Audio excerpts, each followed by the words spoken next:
Yesterday, I posted a YouTube rewind for 2020, Islamic Apologetics Edition. But 2020, like every other year, featured a massive array of Islamic terrorist attacks, so I thought it might be good to add a Jihad edition. Now, if I tried to make a video that took the time to so much as name the victims and the locations of the Islamic terrorist attacks in 2020, it would be far too long for anyone to watch, so I'm just going to scroll through the attacks from this past year. Notice that unless you follow a site like thereligionofpeace.com or Jihad Watch, you've only heard about a few of these attacks. The overwhelming majority of Islamic terrorist attacks just aren't mentioned by Western journalists. Notice also how determined jihadis are. They just keep coming at anyone who doesn't adhere to their version of Islam. This is something that hit me when I read Robert Spencer's book, The History of Jihad, From Muhammad to ISIS. I had been studying jihad for years, but most of the material in that book was new information to me. And there's a reason for that.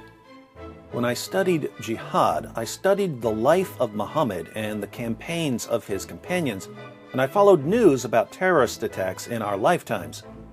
But I didn't focus much on the nearly 14 centuries in between the life of Muhammad and modern jihadis. When you go through the complete history of jihad, you see just how relentless it is. Century after century after century, jihadis don't stop coming for you. But we ignore most of the history of jihad, and we ignore most of the attacks that are being carried out in the world today.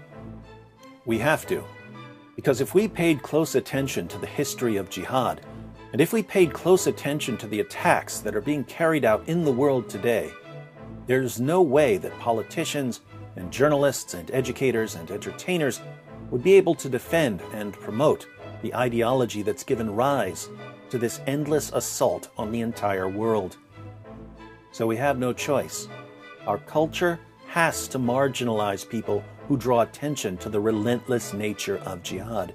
We have to call these people racists and bigots and hate-mongers and Islamophobes. We have to ban their content from social media. We have to get them demonetized and deplatformed.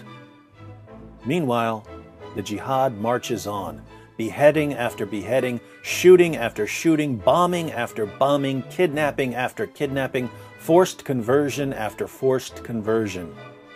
And while you and I may work tirelessly to expose it, every major institution of power and influence is protecting and promoting it. Google, YouTube, Facebook, Twitter, Instagram, governments, international organizations, media companies, Hollywood, their hands are covered in the blood of the victims of Islamic terror.